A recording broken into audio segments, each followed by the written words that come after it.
ఉమ్మడి అనంతపురం జిల్లాలో సీనియర్ నేతల తీరు టీడీపీ అధిష్టానానికి తలనొప్పిగా మారిందని తెలుస్తోంది. ఎవరికి వారు మంత్రి పదవి దక్కుతుందన్న ఆశలతో లోక్సభ బరిలోకి దిగటానికి విముఖత వ్యక్తం చేస్తున్నారట. అలా కీలక నేతలు ఎమ్మెల్యేలుగానే పోటీ చేసేందుకు మొగ్గు చూపుతూ ఉండటంతో ఎంపీ అభ్యర్థుల ఎంపికపై ఉత్కంఠ నెలకొన్నది. దాంతో అసలు ఈ టికెట్స్ పంచాయతీ ఎప్పటికి తేలుతుందో అని నేతలు, కార్యకర్తలు ఉత్కంఠగా ఎదురు చూడాల్సి వస్తోంది. ఇంతకీ ఎవరా నేతలంటారా? Let's watch.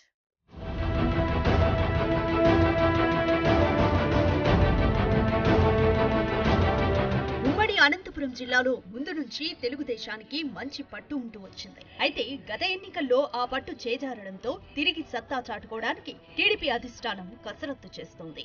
ఆ క్రమంలో సామాజిక వర్గం లెక్కలు, నేతల పాపులారిటీని దృష్టిలో పెట్టుకుని అటు అసెంబ్లీ, ఇటు ఎంపీ అభ్యర్థులను ఎంపిక చేసే పనిలో పడింది.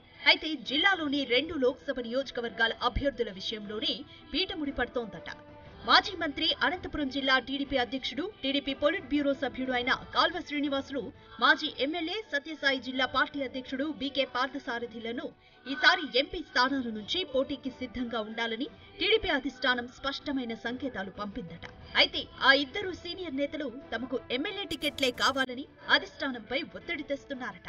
ఇప్పటికే రాయదుర్గం మాజీ ఎమ్మెల్యే కాల్వ శ్రీనివాసులు, పెనుగొండ మాజీ ఎమ్మెల్యే బీకే పార్థసారథులు రాయలసీమ టీడీపీ కోఆర్డినేటర్ బీద రవిచంద్ర ముందు తమ అభీష్టాన్ని వెల్లడించారని ప్రచారం జరుగుతోంది.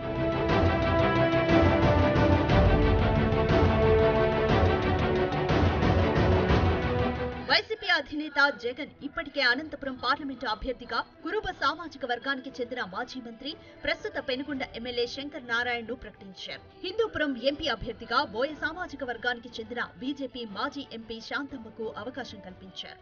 ఆ సామాజిక వర్గాల లెక్కలతోనే చంద్రబాబు అదే వర్గాలకు చెందిన కాల్వ శ్రీనివాసులను, బీకే పార్థసారథులను ఎంపీలుగా పోటీ చేయించాలని భావిస్తున్నట్లు కనిపిస్తోంది. 1999లో ఆ ఇద్దరు అదే ఎంపీ స్థానాల నుంచి పోటీ చేసి గెలిచారు. అయితే ఈ ఇద్దరు నేతలు మాత్రం ఈసారి ఎమ్మెల్యే టికెట్లు ఇవ్వాలని, ఇదే తమకు చివరి అవకాశమని పార్టీ పెద్దల ముందు మొత్తుకుంటున్నట్లు తెలుస్తోంది. వైసీపీ పాలనపై అలుపెరగని పోరాటం చేశానని, రాయదుర్గంలో పార్టీ క్యాడర్ని బలోపేతం చేసుకున్నానని, ఈసారి తనకు ఖచ్చితంగా రాయదుర్గం నుంచి ఎమ్మెల్యేగా అవకాశం కల్పించాల్సిందేనని కాల్వ శ్రీనివాసులు పట్టుబడుతున్నారంట. ప్రభుత్వం వ్యతిరేకతకు తోడు వైసీపీలో ఉన్న గ్రూపు రాజకీయాలు తనకు ప్లస్ అవుతాయని మాజీ మంత్రి వాదిస్తున్నారంటున్నారు. ఇప్పటికే రాయదుర్గం వైసీపీ ఎమ్మెల్యే, ప్రభుత్వ విప్ కాపు రామచంద్రారెడ్డికి టికెట్ నిరాకరించిన సీఎం జగన్ ఆయన స్థానంలో మాజీ ఎమ్మెల్యే మెట్టు గోవిందరెడ్డిని ఇన్ఛార్జిగా నియమించారు. దాంతో తాను ఇండిపెండెంట్ గా అయినా పోటీ చేసి గెలిచి చూపిస్తానని కాపు రామచంద్రారెడ్డి వైసీపీ అధ్యక్షుడికి సవాళ్లు విసురుతున్నారు.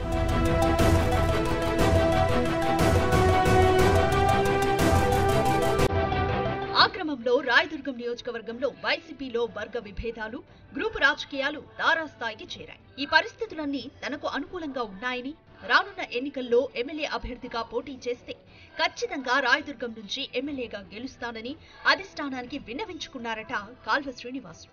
అదలా ఉంటే కాల్వ ఎంపీ అభ్యర్థిగా వెళ్తారన్న ప్రచారంతో ఇప్పటికే అనంతపురం మాజీ జెడ్పీ చైర్మన్ పూల నాగరాజు, మాజీ ఎమ్మెల్సీ దీపక్ రెడ్డిలు రాయదుర్గం టికెట్ రేసులోకి వచ్చారు. అధినేత చంద్రబాబును ఇద్దరు నేతలు ఇప్పటికే పలుమార్లు సంప్రదించారు. ఈ నేపథ్యంలో మంత్రి పదవిపై ఆశలతో రాయదుర్గం టికెట్ కోసం పట్టుబడుతున్న కాల్వ ఆశలు ఎంతవరకు నెరవేరుతాయో చూడాలి.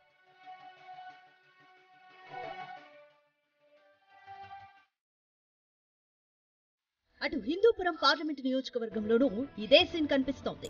జిల్లా పరిషత్ చైర్మన్ గా రాజకీయ జీవితాన్ని ప్రారంభించిన పెనుగొండ మాజీ ఎమ్మెల్యే బీకే పార్థసారథి ఎంపీ, ఎమ్మెల్యేగా అవకాశాలు అందిపుచ్చుకున్నారు. 1999లో ఆయన హిందూపురం ఎంపీగా గెలిచారు. ఈసారి పెనుగొండ నియోజకవర్గంలో భారీగా ఆశావహులు పెరగడం, సామాజిక సమీకరణాల నేపథ్యంలో టీడీపీ అధినేత చంద్రబాబు పార్థసారథిని ఎంపీగా పోటీ చేయాలని సూచిస్తున్నారంట. 37 సంవత్సరాల నుంచి ఒకే జెండా పట్టుకుని తెలుగుదేశం పార్టీలో క్రమశిక్షణ కలిగిన నాయకుడిగా పేరు తెచ్చుకున్న పార్థసారథి అందుకు సుముఖత వ్యక్తం చేయలేదంటున్నారు. పార్థసారథి సైతం తనకు ఇవే చివరి ఎన్నికలని, ఈ ఒక్కసారి పెనుగొండ ఎమ్మెల్యే అభ్యర్థిగానే పోటీ చేయించాలని చంద్రబాబును కోరుతున్నారు. ఈసారి ప్రభుత్వంపై వ్యతిరేకత పెరుగుతోందని, తెలుగుదేశం పార్టీ రాష్ట్రంలో ఖచ్చితంగా అధికారంలోకి వస్తుందని నాయకులు అంచనాలు వేసుకుంటున్నారు. ఈ పరిస్థితుల్లో ఎమ్మెల్యే టికెట్ పొందితే బీసీ కోటా కింద మంత్రి పదవులు కూడా పొందడానికి అవకాశం ఉంటుందని ఈ ఇద్దరు నేతలు లెక్కలు వేసుకుంటున్నట్లు కనిపిస్తోంది. మరి ఆ ఇద్దరు సీనియర్లు ఏ స్థానాల నుంచి పోటీ చేస్తారో కానీ అసలు టిక్కెట్లే దక్కక కొందరు మదన పడుతుంటే వారు మాత్రం తమకు ఆ స్థానాలే కావాలని పట్టుబడుతుండడం చర్చనీయాంశంగా మారింది.